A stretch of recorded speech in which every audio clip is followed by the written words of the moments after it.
Bonjour. Nous allons collaborer ensemble pour la réalisation de votre outil informatique. Ce sera donc un logiciel qui va exploiter une base de données.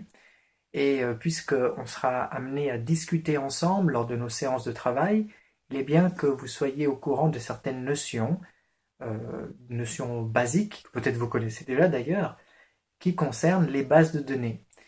Alors ce qu'il faut savoir, c'est que dans une base de données, tout est organisé sous forme d'entités. Les entités sont des objets, des choses ou des transactions, des événements du monde réel. Vous allez voir tout à l'heure de quoi il s'agit. Et les entités possèdent des attributs ou des caractéristiques, des propriétés.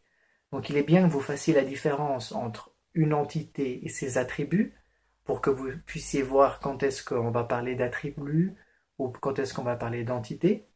Il est aussi bien que vous fassiez le lien qu'il y a entre les attributs. Et ces liens, ce sont les associations ou les relations. Donc tout de suite, on va le voir sur papier, on va parler d'entités, des attributs ou des propriétés de ces entités, et on va parler des relations qu'il y a entre ces entités. Alors passons tout de suite à une démonstration sur papier. Voilà, on va prendre l'exemple classique d'une bibliothèque. Imaginons que votre base de données consiste à gérer une bibliothèque. Alors, pour comprendre quelles sont les entités de votre bibliothèque, donc de votre future base de données, il est important de comprendre quels sont les éléments de la vie réelle, donc les objets ou les personnes ou les choses que vous devez gérer. Alors, pour gérer une bibliothèque, vous gérez avant tout des livres. Donc, je vais dessiner un livre comme je peux. Je ne suis pas très fort en dessin. Voilà, ça c'est un livre. Ensuite, une autre entité dans votre bibliothèque, c'est les étagères, parce que les livres sont dans des étagères ou dans des rayons. Voilà, alors on va dire que ça c'est une étagère. Voilà. Étagère. Ensuite, si vous gérez une bibliothèque, vous devez gérer vos membres ou vos clients. On va les appeler les membres. Donc, ça c'est un membre.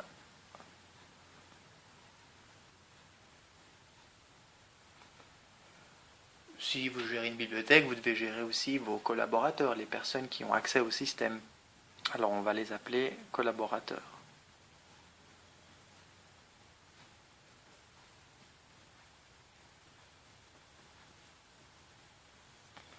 Voilà. Ces quatre éléments sont quatre entités. Alors les entités, je vais les faire en rose. Donc, les quatre entités qu'on a là, ce sont les collaborateurs, les membres, les étagères et les livres. Chacune de ces entités a des attributs. Par exemple, alors ici je vais mettre au pluriel, un livre a je crois qu'on dit le ISBN, c'est le numéro unique qui identifie un livre. Un livre a bien sûr un titre, un livre a un auteur,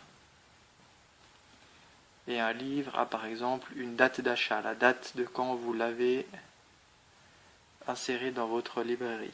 Donc date achat.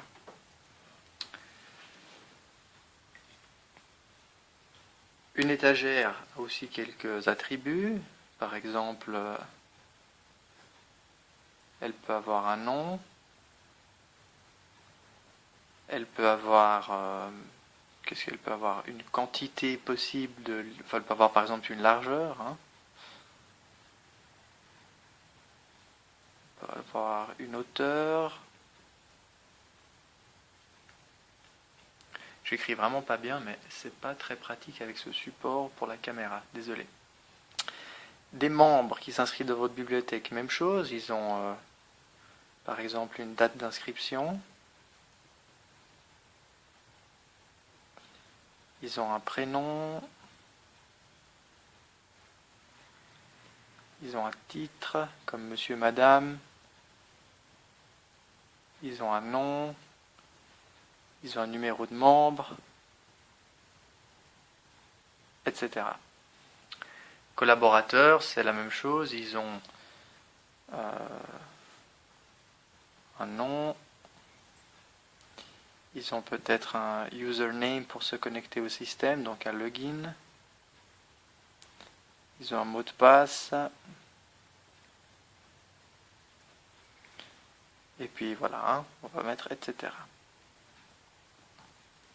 Alors tout ce que vous voyez ici, ce sont des attributs. Alors je vais faire les attributs en vert.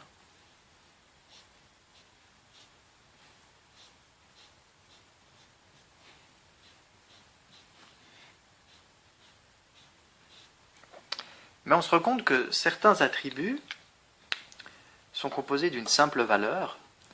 Par exemple, la largeur d'une étagère, ça sera une valeur en centimètres. C'est une valeur, c'est vraiment un réel attribut.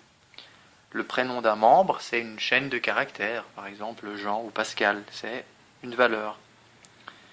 Même chose pour le password d'un collaborateur, c'est un mot de passe. Voilà, c'est une valeur. Mais on se rend compte que certains attributs, en fait, sont composés de sous-attributs. Par exemple, l'auteur d'un livre, qui est l'attribut d'un livre, l'auteur fait référence à une personne physique. Et cette personne physique, elle a peut-être un nom, un prénom, une date de naissance, etc. Même certainement. Ce qui fait qu'en réalité, l'attribut auteur est une entité. Et dans votre bibliothèque, vous allez devoir gérer également une entité auteur. Alors, j'écris auteur comme je peux, sans gêner la caméra. Désolé, c'est vraiment pas bon. Pourquoi? Parce qu'un auteur, il aura effectivement un nom, un prénom, etc. L'auteur que nous avions donc ici n'est pas juste une valeur, mais fait référence à une autre entité.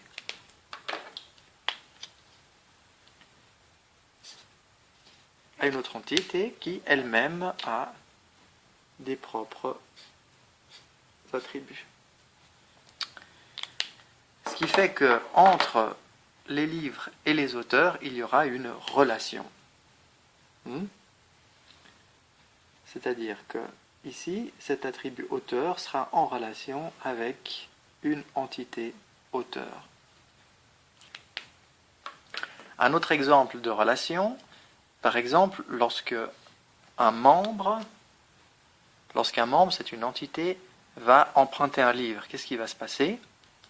La relation entre le membre et le livre sera un prêt. Donc prêt, ça sera une entité, le prêt d'un livre, et cette entité sera composée de quoi? D'un membre. Quel est le membre qui a emprunté le livre? Quel livre il a emprunté?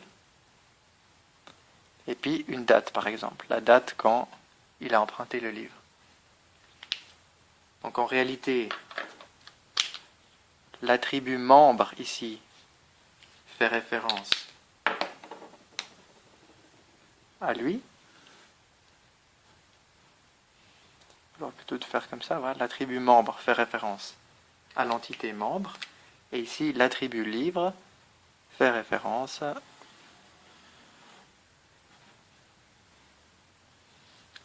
à l'entité libre.